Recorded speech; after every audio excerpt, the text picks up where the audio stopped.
Hi students, இப்போ நம்ம பார்க்கக்கூடிய ரொம்ப முக்கியமான ஒரு video class 12 physics government school and matriculation school Tamil medium and English medium ஸ்டூடெண்ட்ஸ்க்கான top 20 golden 5 mark question. So நம்ம மினிமம் 4 5 மார்க்ஸ் மேக்ஸிமம் 5 மார்க்ஸ் வந்து அட்டெண்ட் பண்ணலாம். எவ்வளவு டஃபா இருந்தாலும் 4 5 மார்க்ஸ் நம்ம அட்டெண்ட் பண்ணிரலாம். 25 க்கு 20 அதான் 20 பிளஸ் போட்டுருக்கேன். ஓரளவு क्वेश्चन பேப்பர் ஈஸியா இருந்தா 5 மார்க்ஸும் அட்டெண்ட் பண்ணலாம். டாப்பர்ஸ்க்கு ஆல்ரெடி வந்து டாப் 25 போட்டிருப்பேன். ஸோ அது வந்து டாப்பர்ஸ் பாருங்க, இது ஆவரேஜ் ஸ்டூடெண்ட்ஸுக்கு. ஸோ இவங்களால minimum 4 5 marks maximum 5 marks attend பண்ண முடியும். ஓகே, ஸோ இது பப்ளிக் எக்ஸாம், அதாவது ஆனுவல் எக்ஸாம் 2025க்கானது. ஸோ அந்த கொஸ்டின்ஸ் என்னென்ன அப்படிங்கிறத பார்ப்போம். First question, axial line equatorial plane, அச்சுக்கோடு மற்றும் நடுவரை தளம். ஸோ இது வந்து யூனிட் 1ல இருக்கு, யூனிட் 2ல இருக்கு. நல்லா சொல்லியிருக்கேன். யூனிட் 1ல வந்து பாத்தீங்கன்னா எலக்ட்ரிக் ஃபீல்டு, அதாவது மின்புலம். யூனிட் 3ல பாத்தீங்கன்னா மேக்னெட்டிக் ஃபீல்ட், காந்தப்புலம். ஒவ்வொரு டெரிவேஷன்லயும் 3 லெட்டர் மட்டும் தான் மாத்தணும். அப்ப நீங்க ஃபர்ஸ்ட் யூனிட்ல இருக்கிற இந்த क्वेश्चंस படிச்சீங்கன்னா தேர்ட் யூனிட்ல இருக்கிறதையும் படிக்கலாம். அப்படி அந்த மாதிரி படிச்சீங்கன்னா 5 மார்க்ஸ் ஈஸியா அட்டெண்ட் பண்ணலாம். அதுக்கு தான் நான் சொல்றேன். ஓகே, ரெண்டாவது, electrostatic potential due to an electric dipole in special cases, அதாவது மின் இருமுனையால் ஒரு புள்ளியில் நிலைமின்னழுத்தத்திற்கான கோவை மற்றும் சிறப்பு நேர்வுகள். தேர்ட் வந்து வேண்டிகிராஃப் ஜெனரேட்டர், வேண்டிகிராஃப் மின்னியற்றி. 4 வந்து காஸ் லாவோட, அதாவது காஸ் விதியினுடைய முதல் பயன்பாடு, ஃபர்ஸ்ட் அப்ளிகேஷன் என்னது, electric field due to infinite charge long straight wire, அதாவது மின்னூட்டம் பெற்ற முடிவிலா நீளம் கொண்ட கடத்தியினால் அல்லது கம்பியினால் மின்புலம். ஃபிஃப்த் கொஸ்டின், அப்ப இந்த 4 ஃபர்ஸ்ட் யூனிட். ஃபிஃப்த் கொஸ்டின் வந்து வரும், microscopic model of electric current and Ohm's law, மின்னோட்டத்தின் முன்மாதிரி வடிவம் மற்றும் ஓமின் விதி. 6வது கொஸ்டின், வீட்ஸ்டோன் பிரிட்ஜ், வீட்சன் சமணச்சுற்று. 7வது கேள்வி, compare the EMF of 2 cells using potentiometer, மின்னழுத்தமானியை பயன்படுத்தி 2 மின்கலன்களின் மின்னியக்கு விசைகளை ஒப்பிடல்.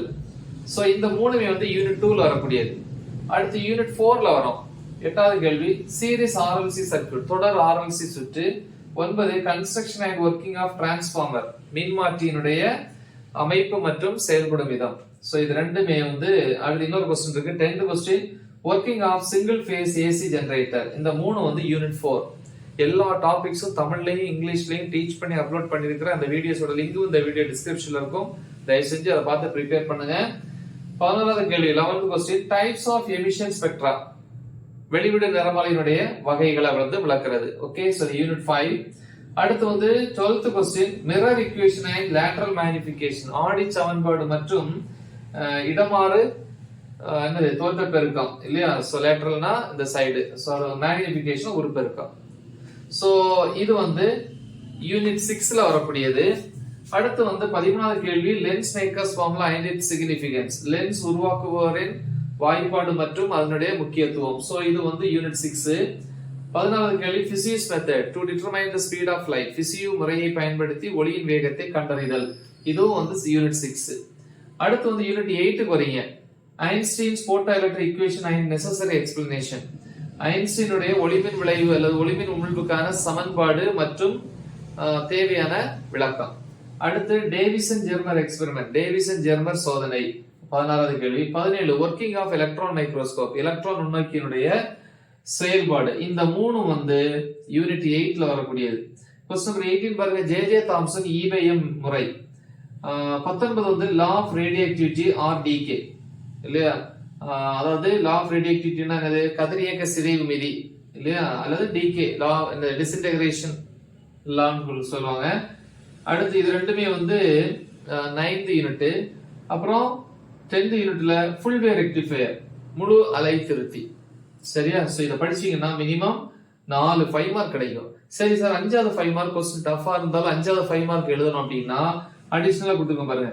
டிரான்சிஸ்டர் அஸ் எ சுவிட்ச், டிரான்சிஸ்டர் சாவியாக செயல்படல், unit 10. Transistor as an amplifier, transistor பெருக்கியாக செயல்படல். இது 5th யூனிட்ல. Properties of electromagnetic waves, மின்காந்த அலைகளினுடைய பண்புகள். இது ஆக்சுவலி வந்து இங்க நீ படிக்கணும் அவசியம் இல்லை. இது ஏற்கனவே வந்து 3 மார்க் கோல்டன் 3 மார்க்ஸ்ல கொடுத்திருக்கேன். இந்த क्वेश्चन கொடுத்திருப்பேன்.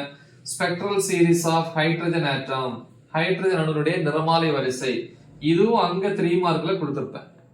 சரியா, சோ இங்க ப்ரிப்பேர் பண்ணவன நீ அங்க படிச்சிருப்பீங்க இல்லையா, இத விட்டுருங்க. சோ இவ்வளவு. சோ அப்ப 20 क्वेश्चंस படிச்சா மினிமம் 4 5 மார்க்ஸ் எழுதலாம். ஓகேவா? இந்த 2 அடிஷனல் சேர்த்தீங்கன்னா கண்டிப்பா நம்ம 5 மார்க்ஸ் அட்டென்ட் பண்ணலாம். எல்லா டாபிக்ஸும் தமிழ்லயும் இங்கிலீஷ்ல டீச் பண்ணி அப்லோட் பண்ணியிருக்கிறேன். ஸோ நல்லா ப்ரிப்பேர் பண்ணுங்க. மறக்காம இது உங்க ஃப்ரெண்ட்ஸுக்கு ஷேர் பண்ணுங்க. Right the example. All the best. Thank you.